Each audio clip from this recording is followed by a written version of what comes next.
everyone, Lexi here. Today's video is about helping our kids with physical symptoms.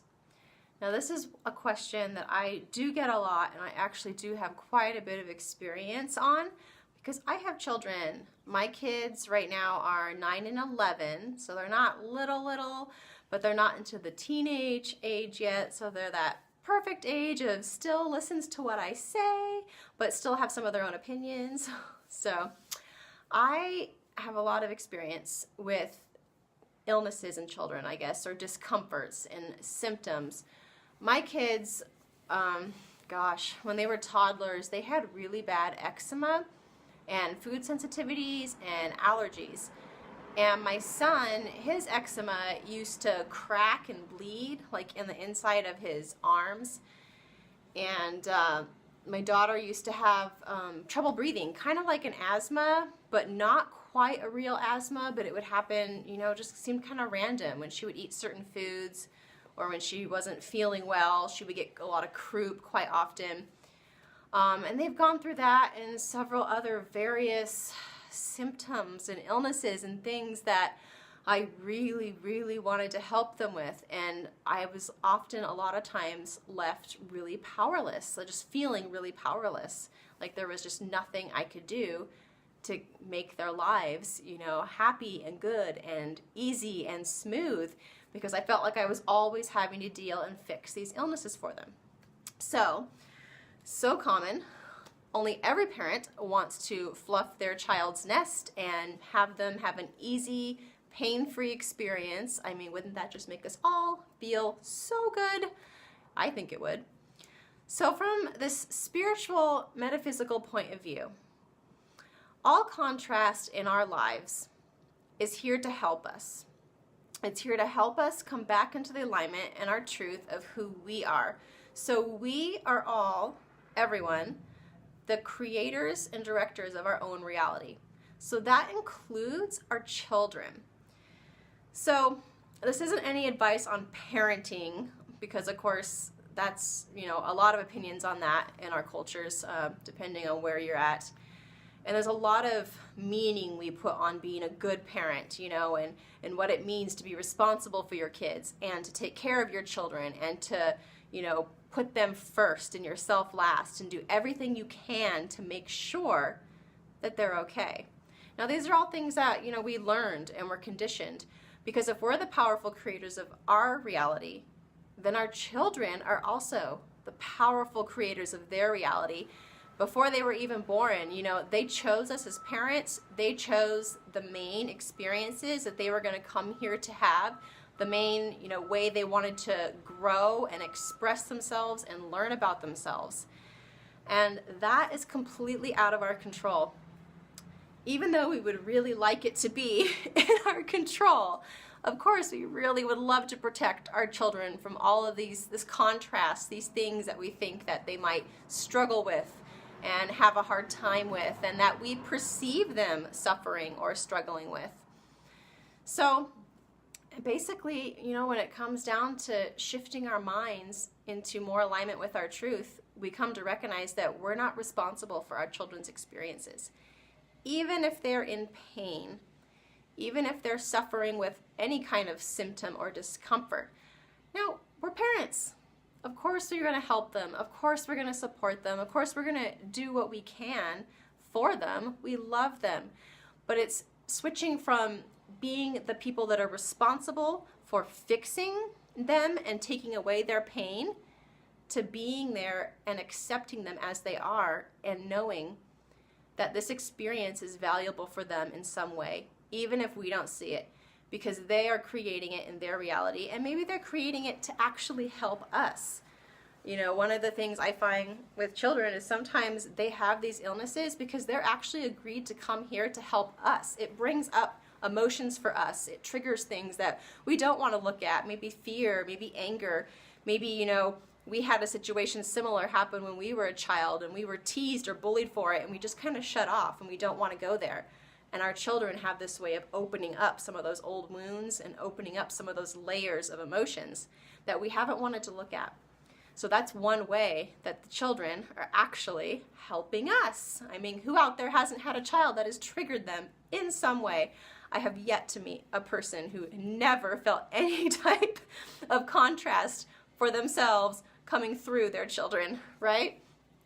So the way we can look at this to help bring relief for us, because again, we have no control over our children's experiences. Some of them have illnesses, some of them just have discomfort, some of them have experiences that are going to be their own, but we can always choose how we want to feel about it. So first and foremost, it's about looking at how this is helping you and what this is bringing up for you. You know, how do I feel about this? You know, if your child's in pain and you're desperately wanting to get them out of pain, is there a way we can shift from trying to fix their pain to just accepting your uncomfortableness and being okay with them having their experience? And this is not easy, guys. It is so not easy. I can, you know, say from a lot of experience, especially with someone like myself who's had a lot of physical pain, that was something that used to really scare me if my kids were in pain, because I used to suffer with it and I just assumed they would suffer if they had the same kind of pain or contrast or illness. And it's taken me a while to realize that suffering is a state of mind, and we all can choose, no matter what's going on, we can all choose how we want to feel about it. And our children, especially when they're younger, are learning from us. So if we are responding and reacting to, say, their illness or their discomfort with panic, anxiety, fear, oh, poor child type of energy, then they start to become uncomfortable with themselves and think, wow, what I have going on, there's something really wrong here. This is something to worry about. This is something to fear. This isn't just a temporary, you know, thing that's going to pass. And that's where they start to pick up from us. That's where we picked up from our parents and our caregivers. This is why we feel so responsible for our kids' experiences, because we learned way back then that when things happen, you know, illnesses, discomforts, injuries, when these things happen, we need to go into worry and panic, and we need to fix it or we won't be okay. So that's something to look at. You know, we want to be sure we're not passing on that energy to our children.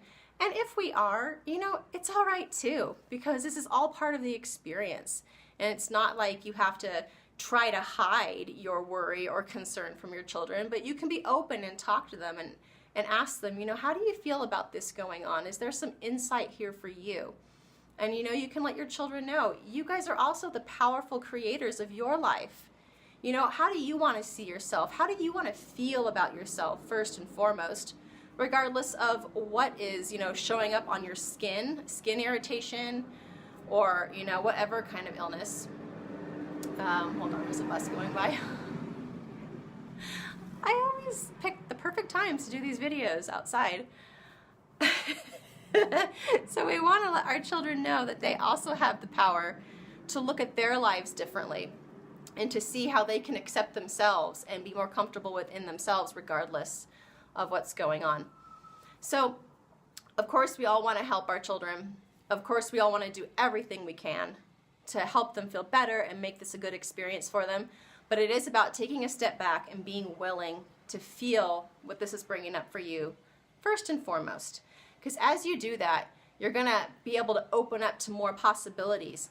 When you're in the fix-it mode, what you're putting out to the universe is, we've got to fix this. This is a problem. This is something we have to take care of and deal with. And the universe always says yes. So it's going to bring you more evidence that this is a problem. It's going to bring you more evidence that you have to work harder to fix it. It's going to, you know, continue to bring you more to struggle about and fight against. And that's not what we want. We want to take off the resistance. We want to find the opening and the relief. So feeling the uncomfortableness you have with your kids going through whatever experience it is can actually open you up more and make it easier to listen to your own intuition. When you come out of that fix-it mode, you now allow the universe to bring you the possibilities, if there are some, and sometimes there's not. Sometimes it's just about allowing your child to have this experience for as long as they have it, and just knowing that they can change this for themselves, or they're going to move through this, and it's all temporary, always temporary. But when you do go back excuse me, when you do relax into yourself and just, tell yourself it's okay that I don't like this situation. It's okay that my child's going through this. It's okay that I feel powerless to help them. And then you can ask the universe, if there is something I can do, please show me. Please show me any way I can help them. Because right now, I'm letting myself off the hook. I'm stopping the struggle and the fight, and I am just going to allow it to be. And I'm just going to go do something else for myself, because I know everything is being taken care of.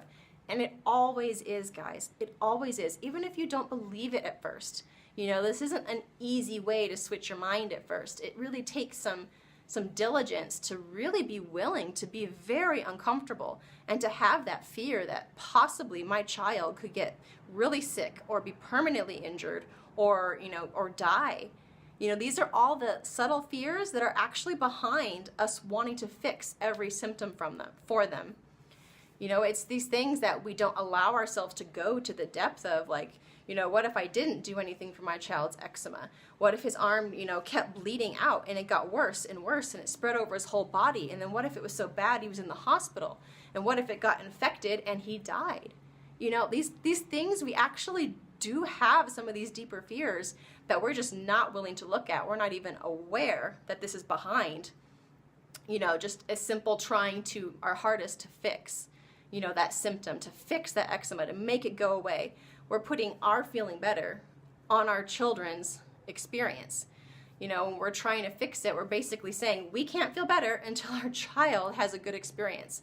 But it's not our children or their bodies or their experiences that are supposed to make us feel better. That's not what they're there for. They're there for themselves. They're creating this for themselves, and we can choose to feel better first. And then often, answers we're looking for come to us. So an example I am going to kind of give for this. I was trying to pick which ones because unfortunately my kids have had quite a bit of illness and discomfort and contrast come up in their lives. They're really good about it. They've moved through it really, beautifully. So I was trying to pick an example, and I thought a really good way to illustrate this was when my daughter had pinworms in kindergarten. So what happened is we didn't know she had this pinworm parasite. But one day, she was 5, she got up and started sleepwalking at night. And, I thought, well, that's weird. It must be like a random event, not going to happen again. But then it happened the next night, and then the next night. And then she started to have night terrors where she would fall asleep and then like an hour later wake up screaming, and not fully even wake up, but just shaking and screaming and crying throughout the night. And this would happen off and on. It would happen for like a week, and then it would stop maybe for a few days or a week. But then it progressed into not just sleepwalking and night terrors, but she actually started having pain down in her crotch. She used to wake up screaming that she was on fire down there. Now this is scary, right? If you're a parent, you want to do something to stop this, especially being woken up in the middle of the night. That was really hard for me, because after a while, after a couple months of this, I was having trouble sleeping, just because I was already had anxiety knowing that she was probably going to wake up during the night and need me, and I wanted to be sure I heard her. I wanted to do everything I could to help her. Every time we examined her, when she said she was having this burning and she would wake up screaming, there was nothing there. There was nothing there. We took her to the doctor. There was nothing there. They're like, there's nothing on her skin. There's no reason why her crotch would be burning. Sleepwalking, we don't know. There's nothing they could find. And I was in big time fix-it mode. I was getting desperate. This happened for maybe, I want to say 6 months, off and on, a long time. I tried herbalists. I tried a homeopathist. We went to the naturopathic doctor. We did energy work, which actually the energy work did help quite a bit, but it would just keep coming back. It wasn't like a permanent solution. And I remember I was at my wit's end, and I remember just feeling like I just was crying every night. I couldn't help my daughter. I felt powerless, and I wanted to help her. She was asking me, Mom, please, I don't want to sleepwalk. I don't want to have this pain. Please take it away from me. And I actually had to call up one of my spiritual mentors to talk to somebody, because I couldn't handle this on my own. It was my own daughter. It was very emotional. It was very hard. And I remember just crying, like just telling them how powerless I felt. And I just wanted to do something to stop it. And they helped me start to shift my mind to realize, you know what, it's not about me. It's about her experience, and I may not know what's going on, and that's okay. But if I let myself off the hook of trying to fix it and allow it to be okay, if I allow myself to just be okay with not getting sleep, to be okay with her having this pain, to be okay with her not sleeping, and I just allow it all to be okay and then follow what feels better, then something will shift. Something always shifts when you surrender, always. And I didn't know if she would ever, find the answer, if we would ever find the answer, or if this was something she was going to have long term, but I was willing to just, throw my hands up and say, it's okay, honey. It's okay, These things happen. We don't know why, but it is always temporary. And I know she felt a lot of relief from that when I would tell her it's always temporary. And it is. Everything in life is always temporary. Even if it's temporary until the day you die, it's still temporary. At some point, you're not going to be in this body and you're not going to be experiencing this. And this is the power of telling yourself it's temporary, because it truly, truly is. And it doesn't mean you have to suffer either. We don't have to suffer through everything. It's always the way we look at stuff. So I did this for a couple days. I let myself off the hook. I just let myself have the anxiety of waking up during the night so much, of, knowing that, when this happened, I probably couldn't do anything but hold her. That's all I could do. I couldn't take any pain away because I had no clue what it was. But I let myself off the hook. And I felt some relief with that just accepting what is. Not liking it, but just accepting it. And I think about the third or fourth day, it just popped into my head. I was like, you know what? Whenever she has this burning pain, it always happens 1 hour after she goes to sleep. That's kind of strange. And then I thought, the sleepwalking and the night terrors also always happen exactly 1 hour after she goes to sleep, every time. It's not random. I was like, there's a pattern here. And as I thought about this, I thought, you know what? I just feel like Googling this. I can't be the only parent experiencing this. And I just decided to go ahead and Google it. So I Googled, children, burning pain in the crotch exactly 1 hour after going to sleep, right? Who knows what was going to come up. But I just Googled it. And the first page that came up was a page on pinworms. And it was all these girls having the same experience, and the doctors didn't know what was going on. It was like a forum, right? And I read the first few stories, and I was like, oh my gosh, that's exactly what was happening. It was the symptoms of pinworms, and for girls, it can, when the worms come out, they can cause irritation down there. And immediately, I just knew. I was like, oh, it's pinworms. She has pinworms.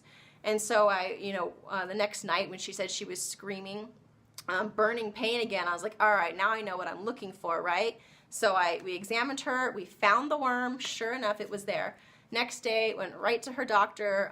They didn't even have to test or anything. I just told them, I was like, hey, I know what it is, 100%. And they were, really nice. They're like, it's so common to have this happen, but these symptoms don't usually happen, so we didn't know. Got her the medication, and she took the medication, and it was it. It was done. Within 48 hours, no more burning, no more sleepwalking, no more night terrors after 6 months of this, back and forth.